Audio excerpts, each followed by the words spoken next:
How it's already July, I absolutely have no idea. But here are the 8 books I read in June and the 2 books that I started but did not finish. I normally save the best for last, but I'm not gonna do that today. When the Moon Hatched by Sarah A. Parker, literally a life-changing book. I loved this so much. If you're not sure what this one's about, it's basically, I don't even know how to describe it to you because it is kind of wild, very magical, very mythical. It is a fantasy, obviously, and there is dragons, which is a selling point. In this world, we have a assassin who kind of works for like this rebel group. Her main job is to basically like kill people who are part of like the kingdom that are not good people.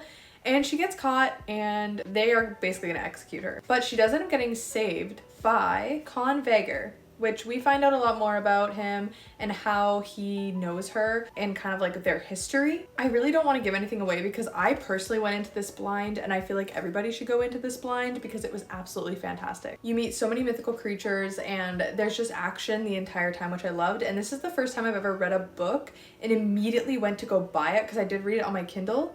Immediately went to go buy it so I could annotate it. Despite the size, because this was shocking. Because when you read something on your Kindle, you really have no idea how thick it is. This is intimidating, but I've already read it and know that I love it, so it's less intimidating. I gave that one a 5-star, obviously, but it's probably a 6-star read. I also started the Shepherd King Duology by Rachel Gillig, so I did start One Dark Window. I really did like it, but it wasn't my favorite. I did find it kind of boring at times and a bit confusing. I actually really didn't like the poems before every single chapter. I just didn't feel like they contributed anything to the story. But what I do think is good about this book is that it sets up for an amazing sequel. I'm currently reading Two Twisted Crowns, which is one of the books that I started this month but did not finish. And it is amazing and I love it. I do prefer the point of views in the Two Twisted Crowns over the point of view of One Dark Window, but I definitely think it's worth reading this to get to that. I think I gave this like 3.75 stars and I have a feeling Two Twisted Crowns is going to be somewhere around 4.5. I am really enjoying it. Fangirl Down by Tessa Bailey was actually quite shocking to me. I don't read a lot of sports romance, but every single time I do, I end up loving them, so I don't know why I don't read more of them. But a golf romance was kind of iffy. I didn't know how I was gonna feel about it, but I absolutely loved it. I was so in between whether I was gonna give this a 5 stars, but I personally believe that if you aren't sure if something is a 5-star, then it probably isn't a 5-star. But it was close. It was like a 4.5, 4.75. I loved this. The banter in this was perfect. I loved Wells. He was honestly probably one of my favorite Tessa Bailey boyfriends so far. And I loved that both of these characters felt very real. They dealt with like very real issues. It just felt like it made them more relatable. Loved this so much. Now, I also did finish The Ashes and the Star-Cursed King by Carissa Broadbent, so I finished this duology as well.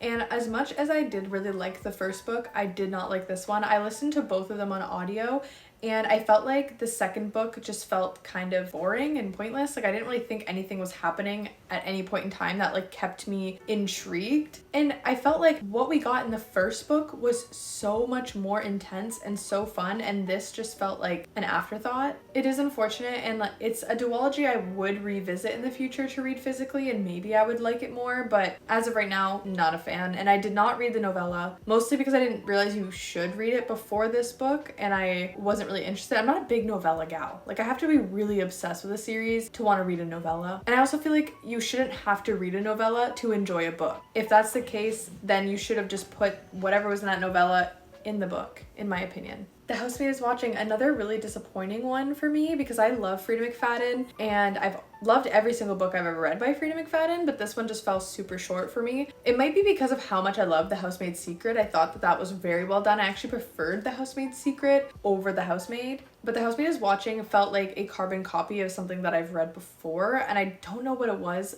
but it made it so I pretty much guessed the plot twist immediately because I literally have read that exact plot twist at some point in time. I still love Frida. I still read this book in like a day. Her books are so fast paced, you can't put them down. But it definitely wasn't my favorite. And after The Teacher and how much I really enjoyed The Teacher, this just felt like a letdown. Our Little Secret by Lisa Jackson was an arc that I got, and I did read this on audio and I actually really liked it. I felt like it was a very simple thriller to be able to read on audio. Like it wasn't a ton of time jumping, it wasn't boring, like it was very just interesting, fun, but it was repetitive.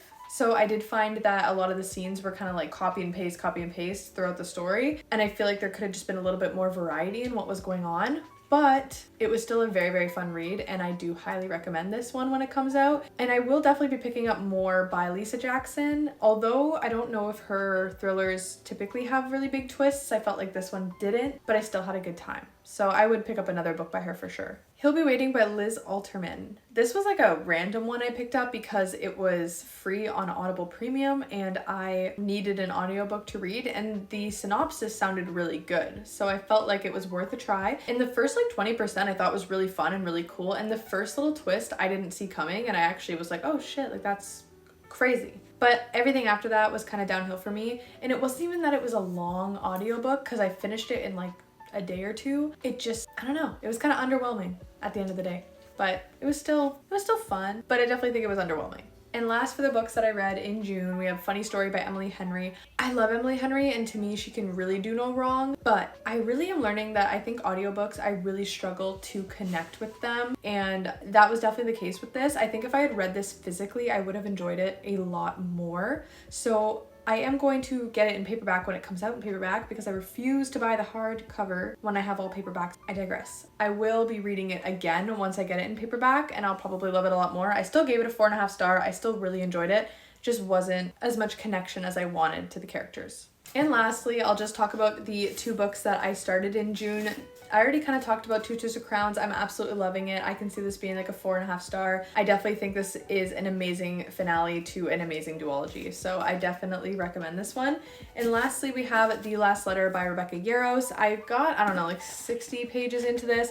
I kind of just pick it up here and there when I'm feeling it, but because it's like a sad book, I'm not always in the mood for it. So I kind of just pick it up here and there. I'll probably finish it this month at some point, but it's pretty good. I actually really like it. It's such a weird contrast for what she wrote with Fourth Wing to this, but I actually really, really like it. And that is all the books I read in June and the 2 books that I started. Let me know what your favorite book was that you read in June and what you rated it. Thank you for watching today's video, and I'll see you in the next one.